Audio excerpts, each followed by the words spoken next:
ট্যাবের টাকা পাবে সব পড়ুয়াই, টাকা গায়েবে কেউ বঞ্চিত হবে না, ফের পড়ুয়াদের আশ্বস্ত করলেন মুখ্যমন্ত্রী। ইতিমধ্যেই অনেক বঞ্চিতকে ট্যাবের টাকা, জেলা ভিত্তিক তালিকা ধরে সবাইকে টাকা। দার্জিলিং থেকে ফেরার পথে ঘোষণা মমতা বন্দ্যোপাধ্যায়ের।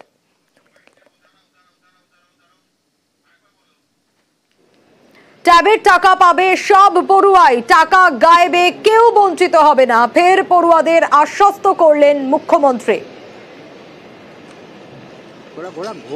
সিট গঠন করেছে, এটা অ্যাডমিনিস্ট্রেশনের কাজ, অ্যাডমিনিস্ট্রেশন করতে।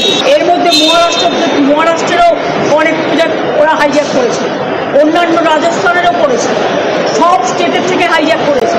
এই গ্রুপটাকে আমরাই ধরতে পেরেছি। সুতরাং আমাদের administration is very strong, rough and tough. তারা অলরেডি 6 জনকে অ্যারেস্ট করেছে, সিট গঠন করেছে, বাদ বাকি যা যা করার করবে। এবং ট্যাবের যারা টাকা পায়নি তাদের সবাইকে টাকা